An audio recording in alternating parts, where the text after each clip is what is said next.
ஒரு குட்டி விளாக் பார்க்கலாமா?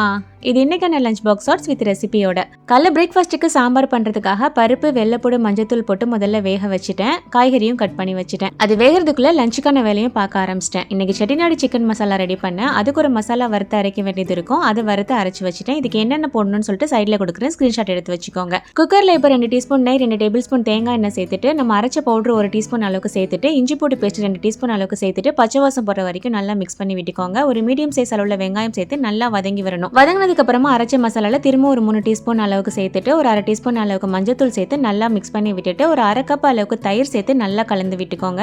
கொஞ்ச நேரம் மூடி போட்டு வச்சுட்டு கொதிச்சு வந்ததுக்கு அப்புறமா நம்ம க்ளீன் பண்ணி வச்சிருக்கிற சிக்கன் சேர்த்துக்க வேண்டியதான். நான் ஒரு 3/4 கிலோ அளவுக்கு சேர்த்திருந்தேன்.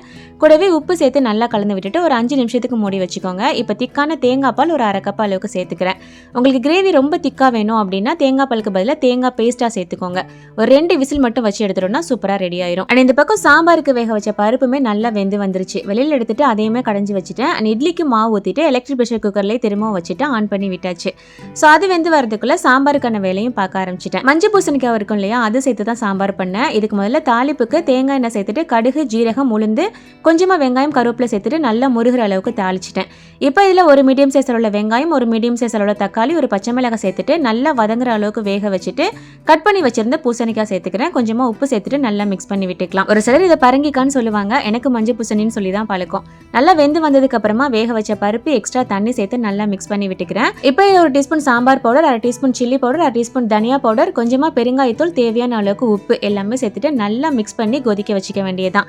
நல்லா கொதிச்சு வந்ததுக்கு அப்புறமா ஒரு நெல்லிக்காய் சைஸ் அளவுல புளி கரைச்சி வச்சிருந்தேன். அதையும் ஊத்திட்டு திரும்பவும் நல்லா கொதிக்க வச்சுக்கணும். அவ்வளவுதான். கடைசியா கொஞ்சமா கட் பண்ண மல்லி இலை, 1 டீஸ்பூன் அளவுக்கு நெய் சேர்த்து மிக்ஸ் பண்ணி விட்டுட்டோம் அப்படின்னா சூப்பரான பூசணிக்காய் சாம்பார் ரெடி. அண்ட் இந்த பக்கம் இட்லியுமே சூப்பரா வெந்து வந்துருச்சு. பிள்ளைங்களுக்கு பேக் பண்ணிட்டேன்.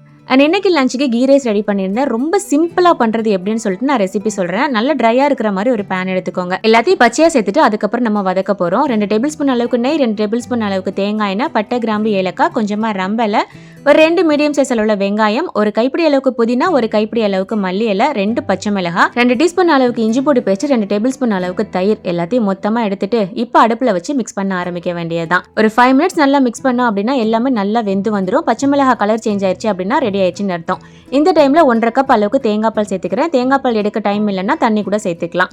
தேவையான அளவுக்கு உப்பு, ஒரு மீடியம் சைஸ் தக்காளி அப்படியே கட் பண்ணிட்டு போட்டுட்டு கொதிக்க வச்சுட்டேன். அண்ட் கறியுமே இந்த பக்கம் சூப்பரா ரெடி ஆயிருச்சு. அண்ட் இந்த பக்கம் தண்ணி கொதிச்சதுக்கு அப்புறமா 1/2 மணி நேரம் ஊற வச்சு ஜீரக சாம்பார் ரைஸ் சேர்த்திருக்கேன். இதுக்கு 1 கப் அரிசிக்கு 1/2 கப் தண்ணி வரும். பாஸ்மதி ரைஸ்க்கும் சேம் அளவு தான். வீட்டு அரிசியா இருந்தா 1க்கு 2.5.